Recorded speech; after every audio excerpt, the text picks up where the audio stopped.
Assalamualaikum warahmatullahi wabarakatuh. Selamat datang di channel saya untuk kita berbagi pengalaman seputar hobi dan belajar bersama. Kali ini saya akan mencoba membagikan pengalaman saya dalam membuat kolam minimalis. Ya, ini boleh dibilang sangat minimalis. Cuma mohon maaf saya tidak bisa menyampaikan proses pembuatan kolamnya dari nol, dari awal, step by step sampai selesai, karena berbagai kesibukan. Nah, jadi sekarang saya akan bagikan pengalamannya dan kolamnya baru selesai beberapa hari yang lalu. Oke, kita langsung saja kita lihat kolamnya, dan saya juga nanti di akhir akan menyampaikan kebutuhan material atau bahan-bahan yang digunakan untuk pembuatan kolam ini. Kita langsung saja cek kolamnya. Nah, ini teman-teman penampakan kolam yang beberapa hari yang lalu baru selesai dibangun. Pertama dari mulai dimensi. Kolam ini dimensinya panjang 2,70 meter dan lebarnya 1,30 meter. Nah, jadi sangat minimalis. Memang tujuannya tadinya ini untuk kolam karantina, tapi ya kalau misalnya tidak ada ikan yang dikarantina, kita bisa jadikan kolam untuk hiburan anak-anak. Rencananya ini untuk ikan koi. Nah, ini 2,70 meter dan lebar 1,30 meter, itu digali dengan kedalaman 60 cm ke bawah untuk bagian kolamnya. Dan untuk bagian chambernya kedalaman 80 cm. Jadi beda 20 cm kedalaman antara chamber dengan kolam utama. Nah, adapun pembagiannya, ini chamber kalau dihitung chamber dengan waterfall itu sekitar 40%-nya. Jadi chamber ini 60 cm ya, 60 cm jarak dari sini ke sini. Kemudian kesananya dibagi 3. Kita mulai dari chamber dulu ya. Nah, ini dibagi 3.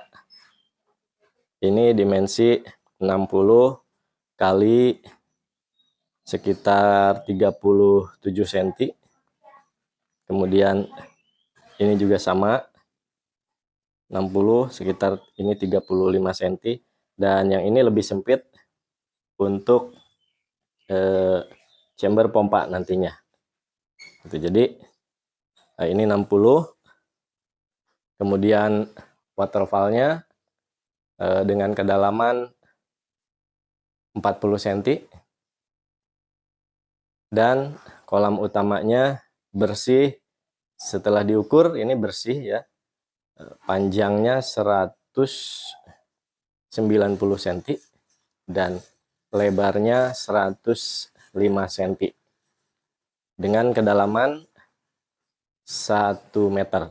Artinya tadi kita gali 60 cm, kemudian kita pasang bata ke atas, ini 60 cm juga. Ketebalan cor di bawah kurang lebih ya 15 sentian.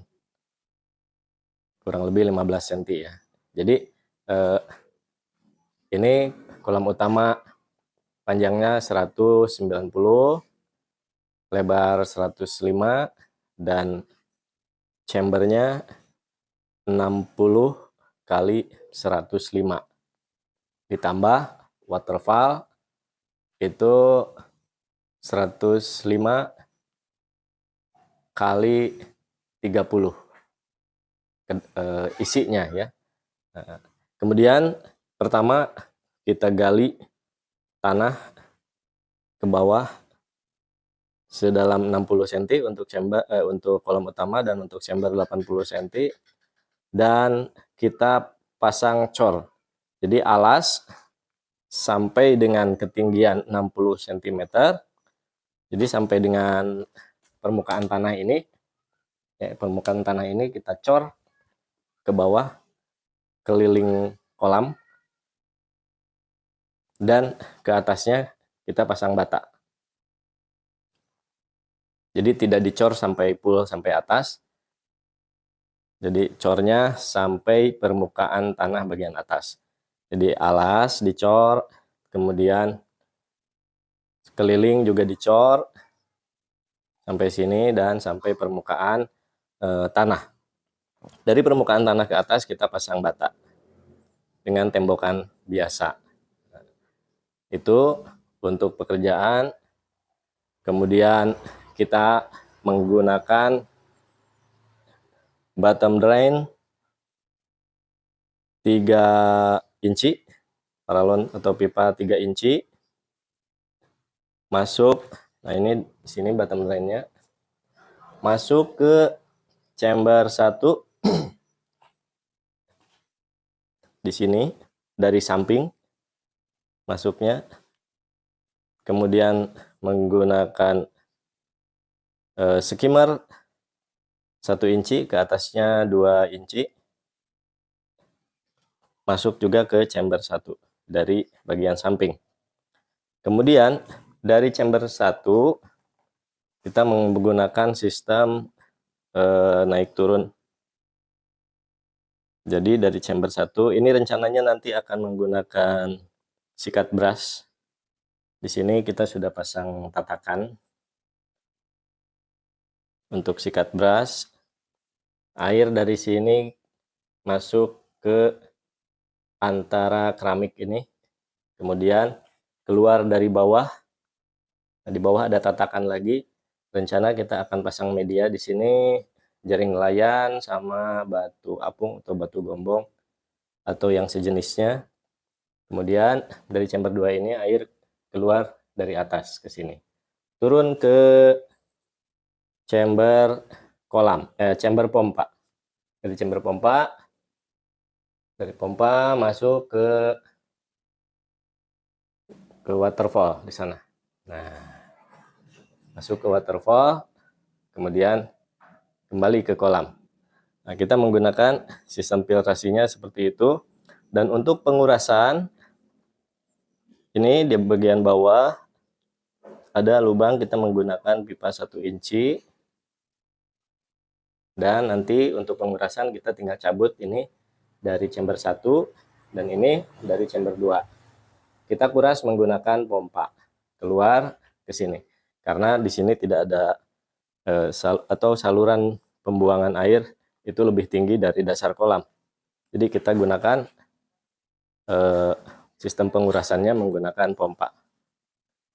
Nah, itu kemudian kita lihat di bagian waterfall. Waterfallnya ya kurang lebih seperti ini.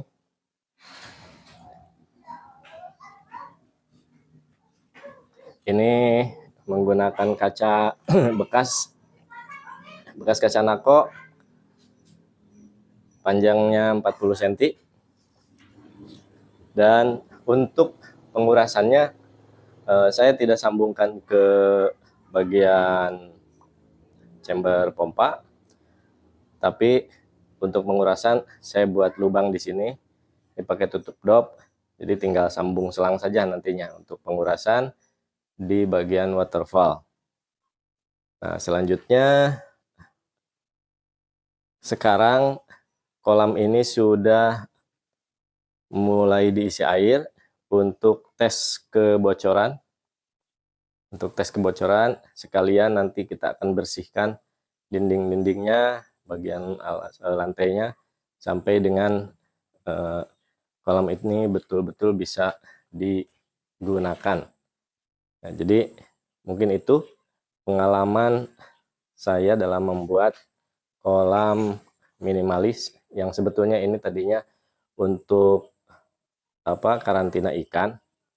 Nah, dengan pertimbangan saya tadinya akan menggunakan akuarium, akuarium yang ukuran 1,5 meter gitu ya. Tapi ternyata kalau dihitung-hitung lumayan, dan apa ya, kurang enak juga gitu dilihat.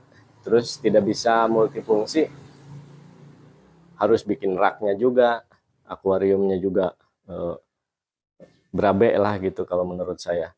Nah, kalau misalnya dibuatkan kolam seperti ini kan, ini multifungsi. Selain nanti untuk karantina ikan, juga bisa untuk ya hiburan, ya untuk hiburan. Karena kolam pembesarannya kan tidak ada di sini. Kolam pembesarannya ada di kolam yang lain. Nah, ini nanti untuk karantina rencananya. Tapi ya mungkin akan sebagian besar digunakan untuk hiburan saja. Lumayan lah daripada menggunakan akuarium gitu kalau menurut saya. Nah, proses pengerjaan kolam ini dari mulai menggali sampai dengan selesai seperti ini mungkin rencananya nanti akan dicat bagian luar, atau bagian dalamnya mungkin saya tidak akan cat dulu lah, nanti saja. Sampai selesai seperti ini menghabiskan waktu 8 hari, yang kerjanya 2 orang. Dengan rincian biaya atau kebutuhan bahan, ini saya sudah catat. Jadi langsung saja biar tidak ada edit-edit. Nah, jadi ini kebutuhan bahan dalam pembuatan kolam ini. Pertama, pasir cor saya tidak beli karena ada sisa. Memang membutuhkannya juga tidak banyak. Batu split juga sama, atau batu pecah untuk cor. Ini juga tidak banyak. Jadi ada sisa kebetulan di rumah. Jadi yang mulai beli itu dari pasir pasang. Saya beli 2 meter kubik atau 2 kubik. Harganya 300.000, semen 7 sak 406.000. Besi 6, kita gunakan besi 6 untuk cor. Habis 9 batang 288.000. Bata merahnya beli 300 buah tapi tidak habis semua, ada sisa sedikit. 255.000. Keramik untuk pembatas chamber, menggunakan ya beli yang 50 kali 50 2 dus. Jadi ada sambungan 110. Paralon 1 in 1 batang 45.000. Keniknya 1 inci 8 buah 28.000. Untuk paralon 3 in untuk bottom drain kita hanya menggunakan 1 meter lebih, dan kebetulan ada yang bekas, jadi kita gunakan itu, termasuk keniknya 1 buah juga kita gunakan yang bekas. Jadi total menghabiskan biaya untuk bahan atau materialnya 1.432.000. Kalau ongkos kerja tidak akan saya ceritakan karena mungkin di beberapa daerah upah kerja tukang dan kenek itu berbeda-beda. Jadi silahkan menyesuaikan saja. Kebetulan juga yang kerjanya bukan siapa-siapa, masih saudara. Nah, jadi tidak saya sampaikan untuk ongkos kerjanya. Nah, ke depan ini setelah penuh diisi air, kita akan sekalian tes kebocoran, juga sekalian untuk membersihkan dan menghilangkan dari bau semen. Oke, sementara mungkin itu saja yang bisa saya bagikan. Semoga bermanfaat. Terima kasih. Wassalamualaikum warahmatullahi wabarakatuh.